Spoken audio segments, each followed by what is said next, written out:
बहन ने सत्संग में सुने हुए विचार व्यक्त किए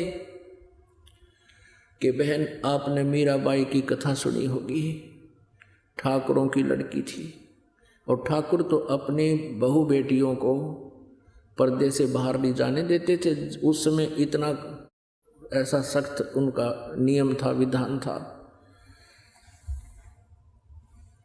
और उस समय मीराबाई ने कैसा संघर्ष किया, पहले मंदिर में जाने लगी माँ बाप ये विरोध के बावजूद भी, फिर उसका विवाह हो गया एक राणा के साथ, राजा के साथ। जब वो मंदिर में जाती थी उसका पति 4 वर्ष के बाद मृत्यु को प्राप्त हो गया था और उसके देवर को गद्दी प्राप्त हो गई थी मीराबाई के। अब क्या हुआ, कहते हैं गोता मारू स्वर्ग में जा बैठू पाताल, कह कबीर ढूंढता फिरूं अपने हीरे मोती लाल। सोचल सीधर मैं करूं अपने जन के काज। अब रविदास जी और कबीर जी ये बहुत साथ रहते थे अधिकतर। रविदास जी ने परमात्मा कबीर जी को पहचान लिया था बाद में कि ये परम शक्ति है, इनके पास जो ज्ञान है पृथ्वी पर नहीं है। तो एक दिन रविदास जी और कबीर जी एक भगत के यहाँ सत्संग कर रहे थे और वो भगत का घर उस रास्ते में था जिस रास्ते से मीराबाई मंदिर में जाया करती थी। अब कहते हैं साधु दर्शन राम का मुख पर बसे सुहाग, दर्श उन्हीं को होते हैं जिनके पूर्ण भाग।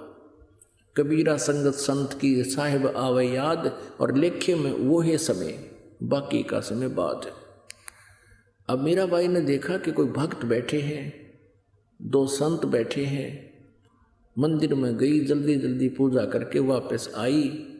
रास्ते से थोड़ी सी दूरी पर वो 20-30 भक्त बैठे थे और परमात्मा कबीर जी और रविदास जी बैठे थे। मीराबाई ने सोचा चल थोड़ी सी देर संतों के विचार सुन लेते। वह बैठ की जाकर परमेश्वर कबीर जी ने उस दिन सृष्टि रचना सुनाई और ब्रह्मा विष्णु महेश की सती थी बताई कि इनसे ऊपर एक और परम शक्ति है। मीराबाई के गले वह बात उतरी को ना, क्योंकि वह श्री कृष्ण जी की परम पुजारन थी। तब कबीर साहब जी के साथ वार्ता की उसने कि महाराज जी हमने तो आज पहली बार आपसे सुना है और मैं तो श्री कृष्ण से ऊपर किसी को नहीं मानती और ना मानूं। परमात्मा ने कहा बेटा देखो जिद करना तो दूसरी बात है, भक्तों के लक्षण नहीं होते। वो कहती मेरे साथ कृष्ण जी साथ आकर डांस करते हैं, कभी सौपन में करते हैं, कभी वैसे आभास होता है। तब परमेश्वर ने कहा कि तू अपने कृष्ण जी तो पूछ लिए। फिर मान ली हमारी बात ने। मीराबाई को तो चिंता होगी, उसने लेट गई सपने में, वही चिंता श्री कृष्ण जी प्रकट हुए। श्री कृष्ण जी से मीरा जी ने पूछा कि भगवान मैंने ऐसे ऐसे संतों के वचन सुने हैं और संत झूठ नहीं बोलते, ये भगवान क्या आपसे ऊपर भी कोई परम शक्ति है? श्री कृष्ण जी ने कहा कि हमारे से ऊपर बहुत परम शक्ति है, लेकिन मीरा उसकी भक्ति करने का कोई लाभ नहीं, हमने करके देख ली, वो उसकी प्राप्ति हो नहीं सकती, क्यों व्यर्थ प्रयत्न करें। अब मीराबाई का तो करंट जैसा झटका लग गया, अरे तेरा गजब हुई, इन तो ऊपर भी कोई शक्ति है। तो अगले दिन तुरंत जाके चरणों में मत्था टेक दिया उस पुण्यात्मा ने और कहा प्रभु मेरी शंका खत्म होगी, श्री कृष्ण जैसे भी ऊपर शक्ति है लेकिन वो कह रहे हैं वो मिलती नहीं। परमात्मा कहते हैं हम मिलावांगे उससे, बेटी ना क्यों मिले, फिर फायदा क्या भक्ति का जो भगवान नहीं मिलाते। उस दिन के बाद उसने अपना मंदिर जाना बंद कर दिया, क्योंकि परमात्मा के नियम है अब वहाँ नहीं जाएगी, उस मूर्ति में भगवान नहीं है। और जिसकी मूर्ति है वो मिलेगा जब बात बनेगी। जैसे एक सेब की मूर्ति रखी हो पत्थर की चाहे किसी की, वो सेब की मूर्ति ये तो याद दिलाती है कि सेब के गुण क्या है। वो सेब ओरिजिनल मिला जब बात बने, उस मूर्ति वाली सेब से पेट नहीं भरे। कहने का भाव ये है कि मीराबाई ने कहा प्रभु मुझे उपदेश दे दो। अब वो ठाकुरों की लड़की, कबीर जी जुलाहा, रविदास जी चमार।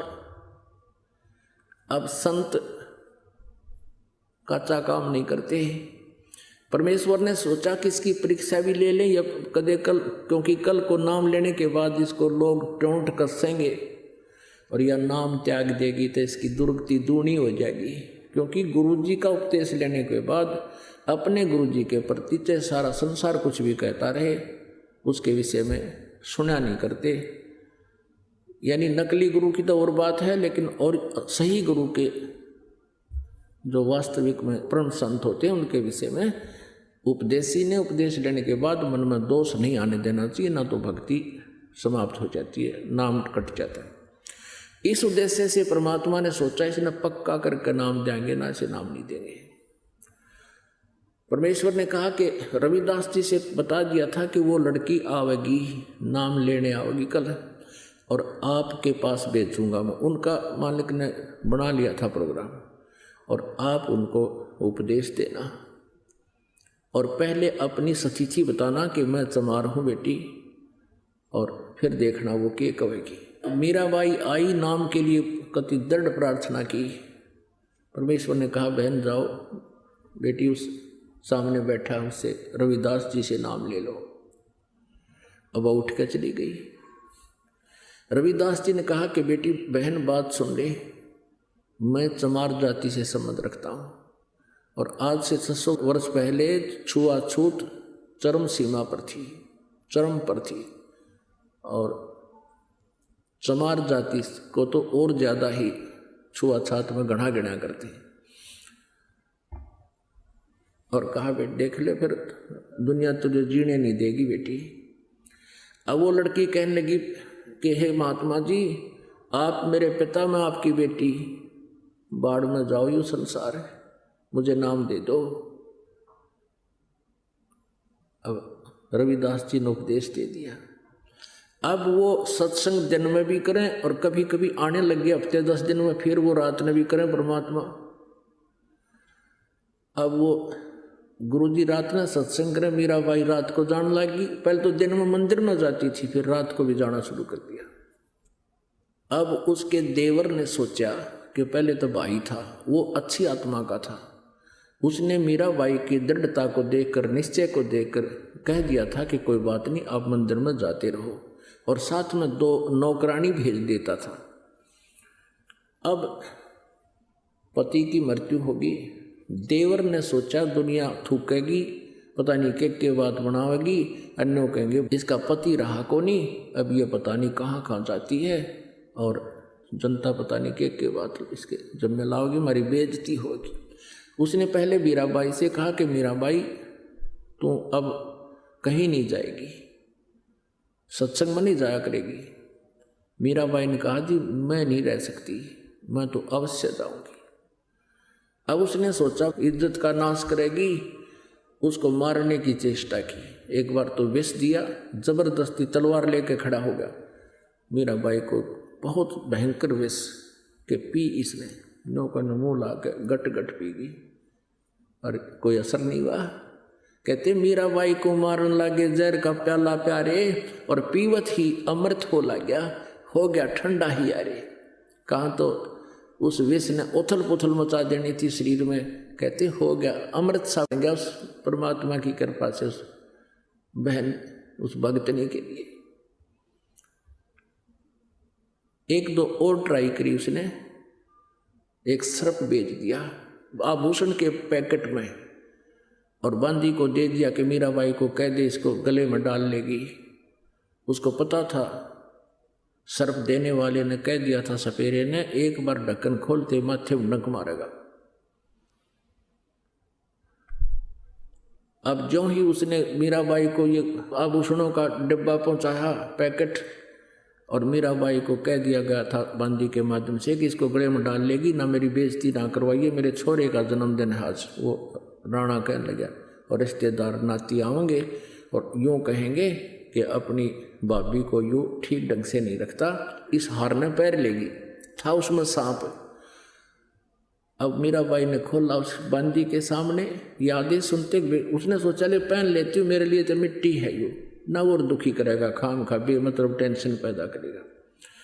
उसने खोला तो हार पाया, सांप नहीं था हार था, एकदम गले में डाल लिया। अब थोड़ी देर के बाद वो पहुंचा, राणा के मर्गी होगी, शोर मचा दूंगा, क्यों हो गया, सांप लड़ गया, सांप लड़ गया, रिश्तेदार आ ही रहे हैं और बात खत्म हो जाएगी। अब उसके देवर ने जाकर देखा, वो इतना सुंदर हार पहने बैठी। अब कहता ये हार कहाँ से लाई तू, बदचलन। अब वो कहने लगी जी आप मुझे जीने नहीं दो, आपने भेजा था ये, अभी तो आपने भेजा है। वो बांदी बुलाई, नौकरानी बुलाई कि ये इसमें क्या था, अकजी यही था, मेरे सामने खोला इसे, अपने सामने बंद करवा कर बांदी को दिया। बांदी पता नहीं था इसमें क्या है, उस नौकरानी को। उसने सोचा भाई कमाल हो गया, लेकिन उस दुष्ट आत्मा के फिर भी ये यकीन नहीं हुआ, क्यों देवी ने सतावे तो इज्जत के ठेकेदार ने। फिर ने सोची तो यूं तो नाम रहा।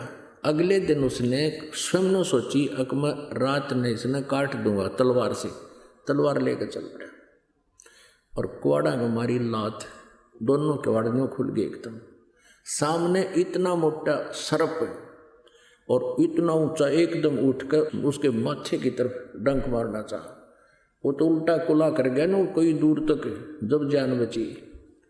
अब उसने सोची भाई या तो कौन मरे, और इज्जत का नाश हो गया। तब उसने उसकी माँ को बुला लिया, उसको कहा कि मौसी तू समझा दे, इसने हमारा नाश कर दिया इज्जत का, या मानती नहीं।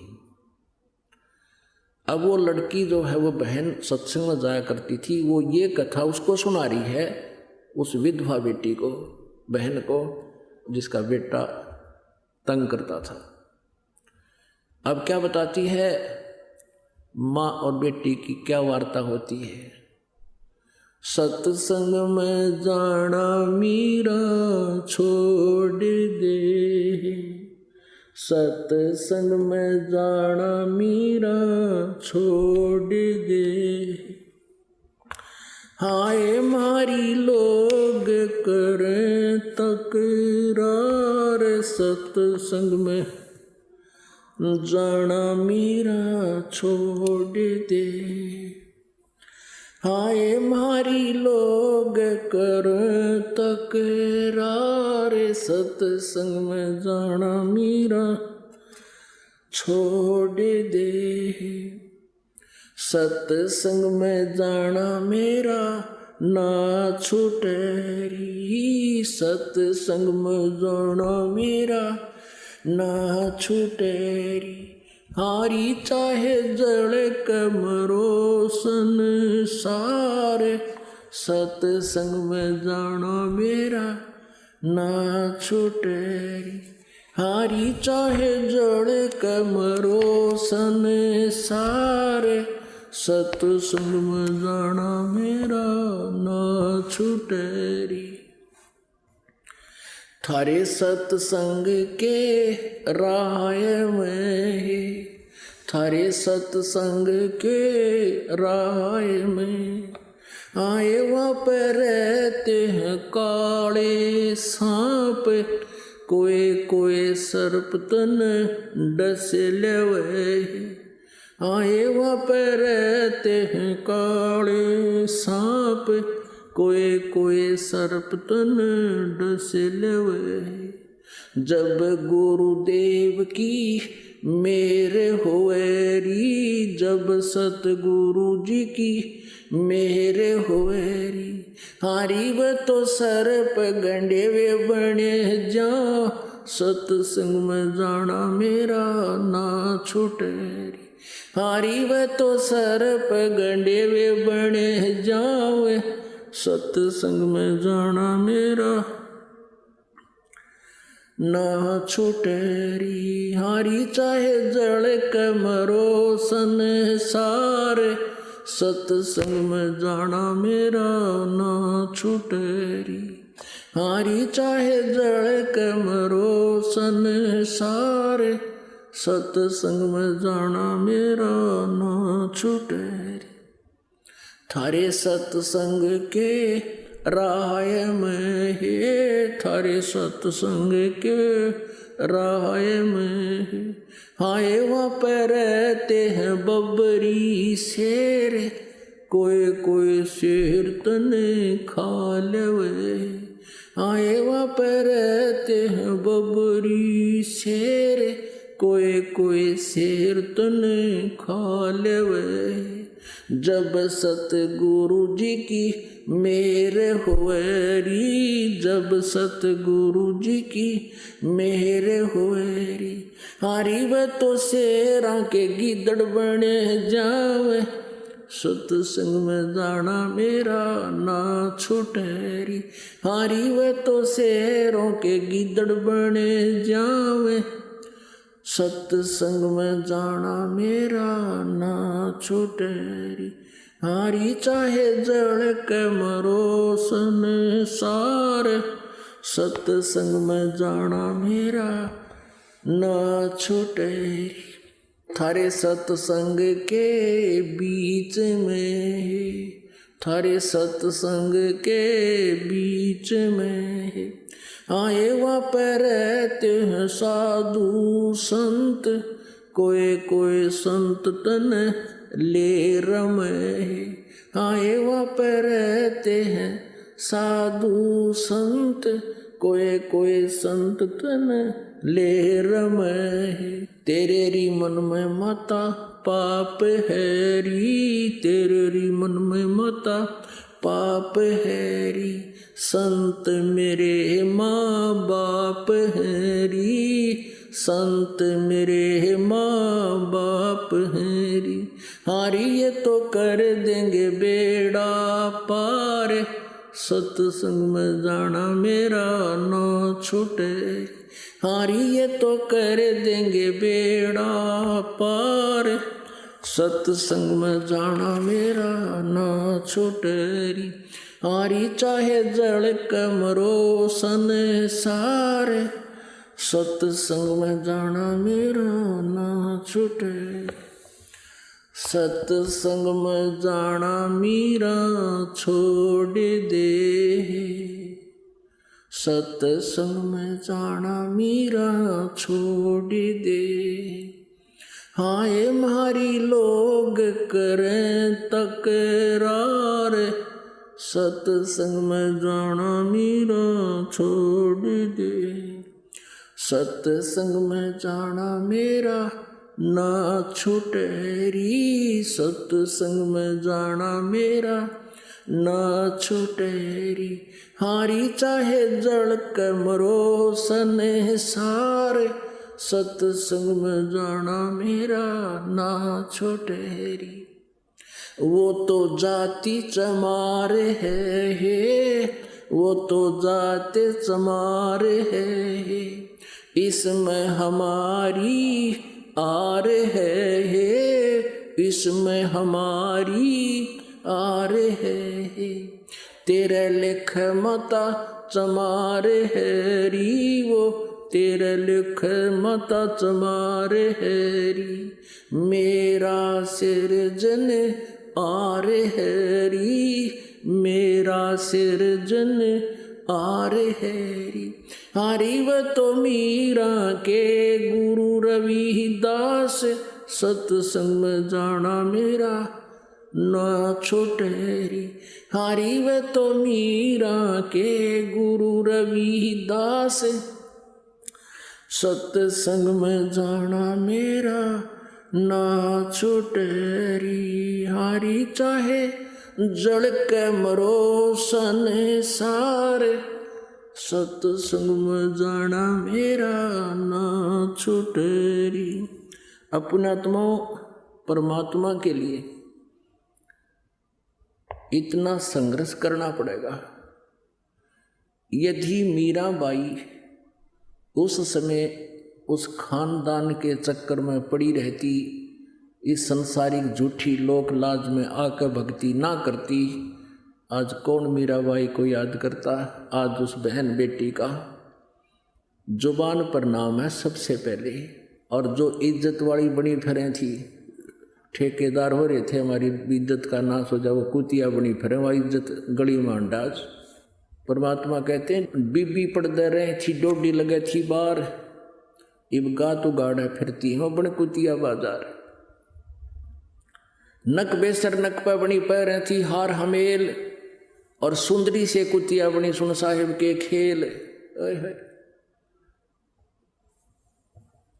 अब उस बहन का यह बात बहुत खटकेगी, और पुण्यात्मा होती है जब तक उनको ये ज्ञान नहीं सुनने को मिलता है तभी तक दबी रहती है। अब उसने उसी दिन कहा बहन मैं नाम लेकर आऊंगी, उसके साथ चलेगी। परमात्मा कबीर जी से यानी परमेश्वर से नाम लिया, संत से